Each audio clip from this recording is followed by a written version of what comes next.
Hi, I'm Chris Cluney. This month marks the first anniversary of the Main Street program here on Channel 12. And today, Frank Gurczak and I are starting a brand new series here on Main Street. Frank Gurczak, by the way, is the person that you don't hear or see on Main Street. But without his being behind the camera or at the editing console, there would be no Main Street stories. And I want to take just a minute to acknowledge his work and give him credit that is long overdue. Let me tell you a little bit about this new series here on Main Street. Each town around here has a Main Street. They have a police department, a fire department, public library, a hospital. All of these facilities within our towns, we as residents tend to take for granted. They're always here, they always have been here, they always will be here. Our new series is going to take an in-depth look into each of these facilities, and I'm sure that you will be as surprised as I was to learn there's a great deal more happening here than one could imagine. Our tour of the Amesbury Police Department begins here. We are now in the lobby, and I want to introduce to you Sergeant Bernier, who is going to be giving us a tour of the police department today. Thank you for allowing us to do this. Tell us about the lobby, the foyer that we're standing in now, and what makes it special and different from other public foyers. Okay, basically what makes it special is that just behind me here is a bulletproof glass. It's approximately 3.5 to 4 inches of glass, which protects the officer that's running the communications area, which is inside of it, inside of the bulletproof glass. The other thing that is special too is that it is very secure in that the only access to the back room is through this door over to the right, which has an encoder system on it. The only way that the officers or anybody could get in there would be to know the code.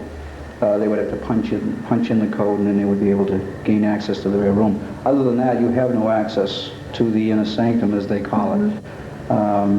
And as you'll see as we go through, you'll know why we have the bulletproof glass here and why this particular room just behind me is so important. This is where all your emergency calls come in. If anything happens to the man that is sitting on that desk, there would be no response to your call should you have an emergency. Okay, I think we really are ready to take our tour now. I think we have to get in this way, don't we? Yes, we do.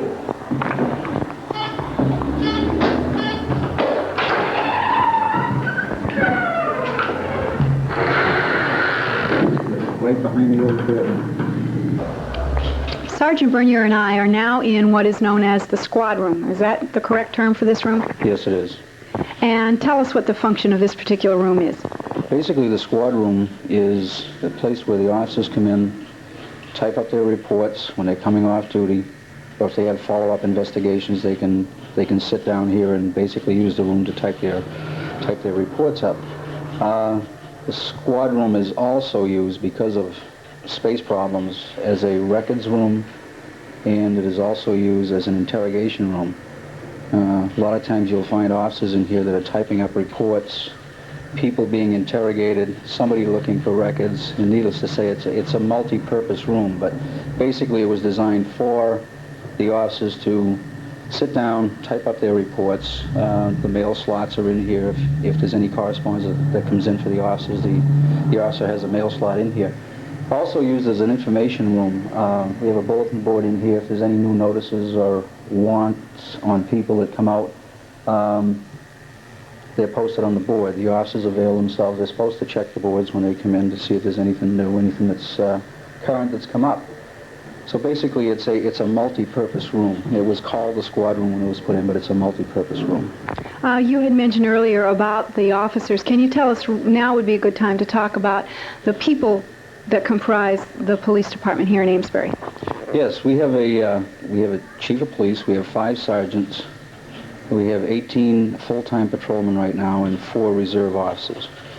This is also complemented at times with an auxiliary police department that will come out, say, during Amesbury Days or Halloween patrols, and assist us basically with crowd control and traffic.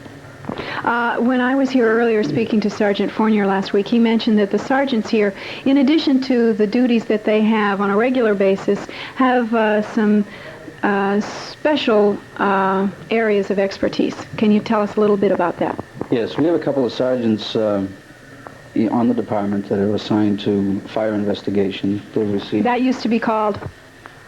Used to be called arson investigators. Okay. Used to be. They've changed it now to fire investigators. Sergeant Forney and Sergeant Streeter are the two sergeants under the department that are assigned to do fire investigation. We also have a sergeant, yours truly, who has been with the sexual assault unit now since 1981. And we basically handle any and all cases of either rape or sexual abuse, sexual assault. Our caseload lately has risen quite a bit with the reporting law that has been coming down. Department of Social Service reporting a lot of sexual abuse cases to the local district attorney. District attorney will turn around and refer it down to the local department for a follow-up investigation, and that's where we come in. We will do the investigation, and if there's going to be a prosecution, we will follow it through the court system. It's been a busy unit, a very busy unit, because we're starting to see more and more reporting on this type of case today. Not so much the outright forceful rapes, but the sexual abuse on children, and consequently, it keeps us pretty busy. There are some other areas too that the police department has special training in. I believe there's a photo lab downstairs. There are specific people assigned to that sort of thing? Yes, Sergeant McAdams is in charge of the photography lab. We have personnel on the department that's assigned to crime scene search investigation. We have personnel in the department that does fingerprint work, latent fingerprint work. All in all, we're a pretty multifaceted department. You know, we can handle just about anything there is, anything that comes down the pipe, from a barking dog complaint all the way up to delivering a baby if we should have to. Have you ever had to? No, that's probably one of the few things I haven't done. Sergeant Bernier and I are now in what is known as the Communications Center, and at this point I'm going to hand the microphone to Sergeant Bernier, and he is going to give us a guided tour of this heart of the police department. Take it away. Thank you, Chris. This is the nerve center, the heart of the police station. And I'm going to start by taking you through the room, showing you basically a new piece of equipment that we've recently acquired.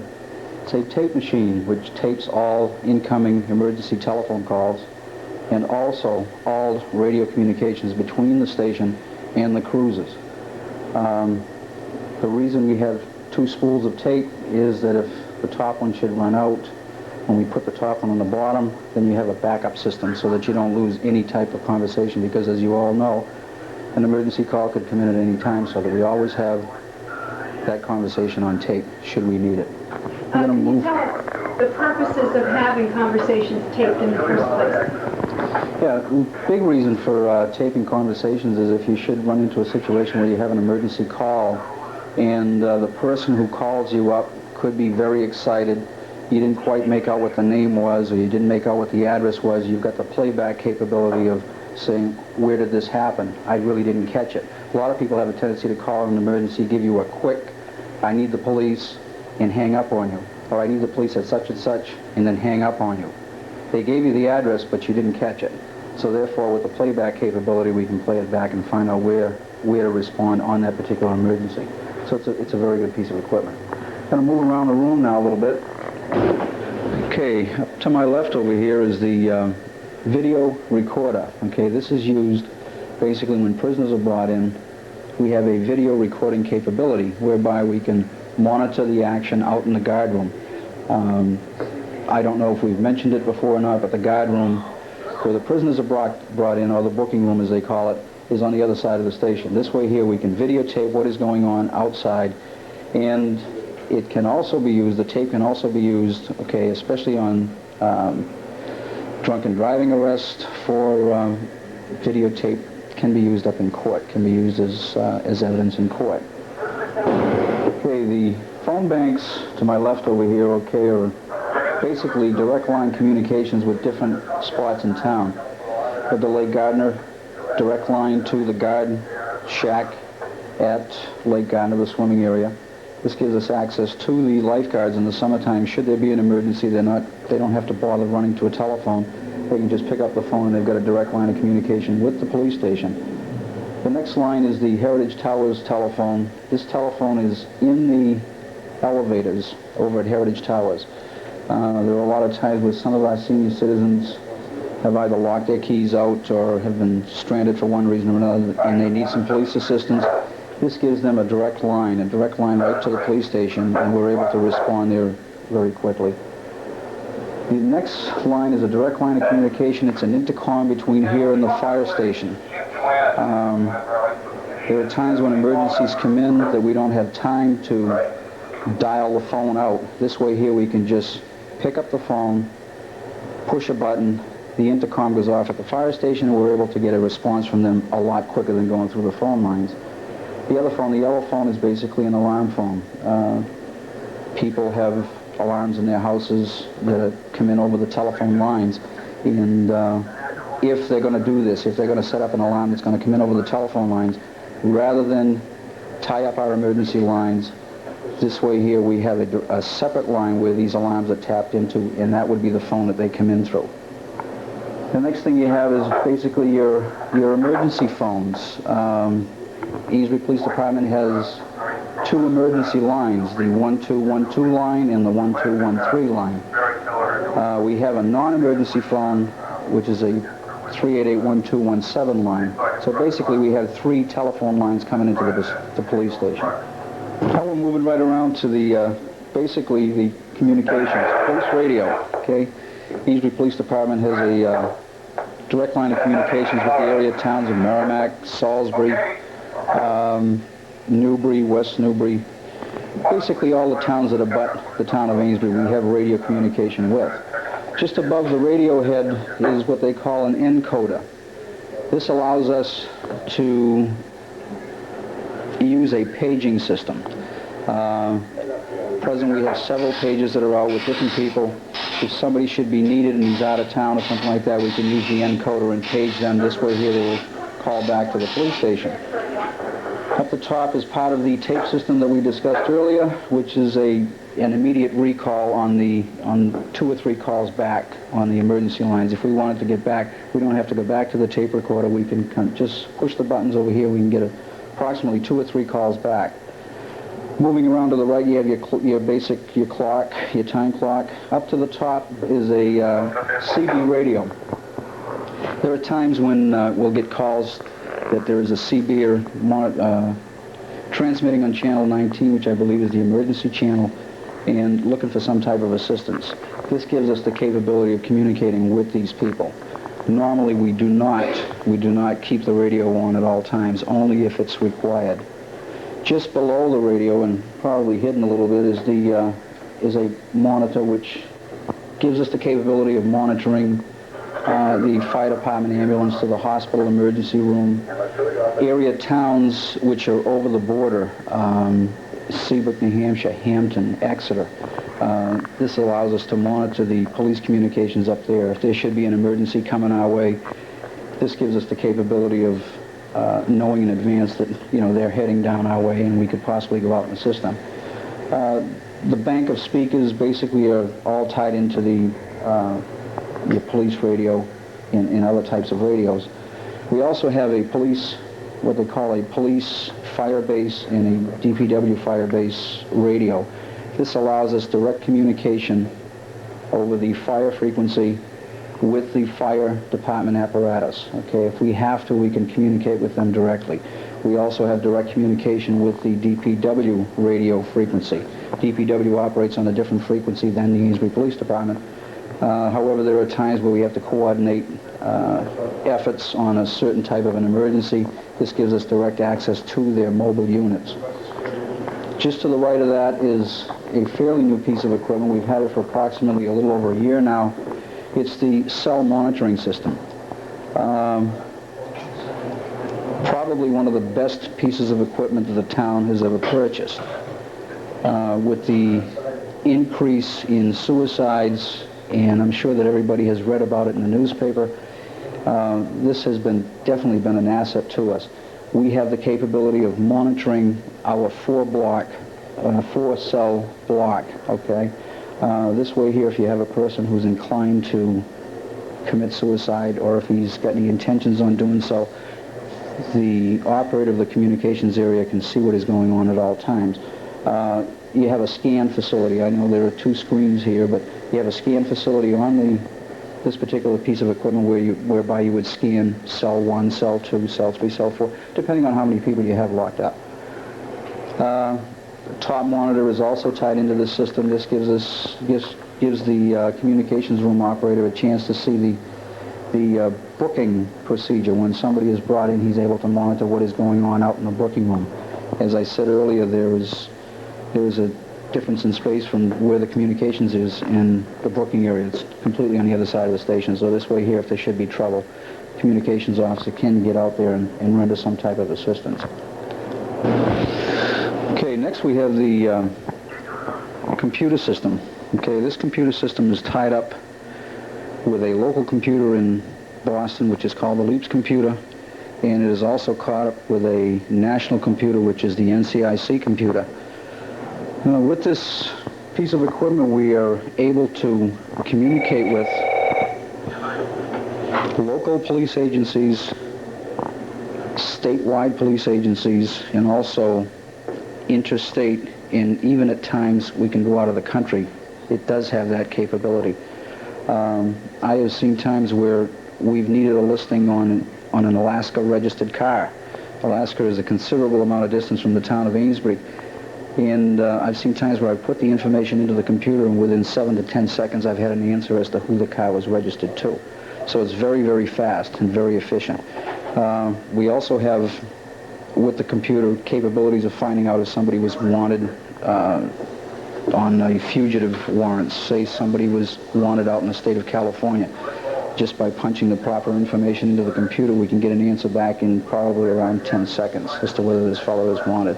So it's a very quick and very efficient way of communication.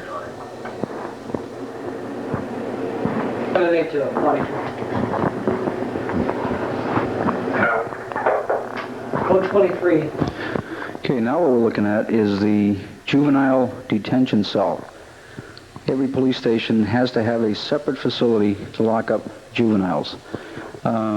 We talked a little bit earlier about the Amesbury Police Department being a multifaceted department. The rooms are also multi-purpose.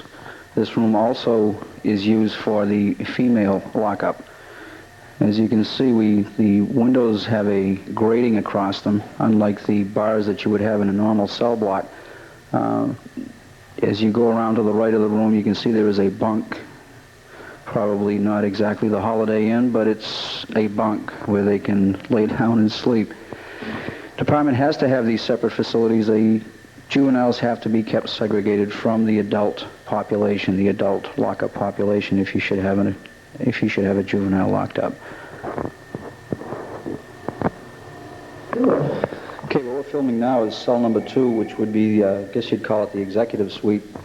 It has a water bubbler and a small sink in it. It's one of the only cells that we have that has that facility. We have had some people that have made return trips to this area, and they request that they be locked up in cell number 2 because it does have that facility. It has a bubbler and a place to drink.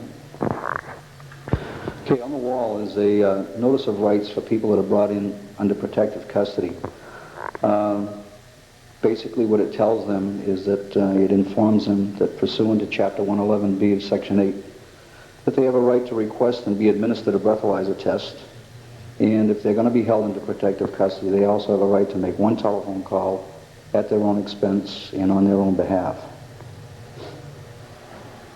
Okay, we're now in the guardroom area of the Amesbury Police Station, which is directly adjacent to the lockup facility. Amesbury has a 4-cell lockup. Okay, we're capable of holding 4 people, 1 in each cell, although there have been times where I've seen as many as 12 people locked up at one time in our police station. The maximum amount of time that somebody is held is usually no longer than 2 days. Somebody's usually brought in, they're locked up, they're eligible for bail, and usually released within a few hours after they've been brought in. There is one thing that after my 19 years on the police department, it still sends chills up and down my spine, and that is the sound of a cell door closing. And it's the finality of it. It's the sound that really, really makes your bones rattle.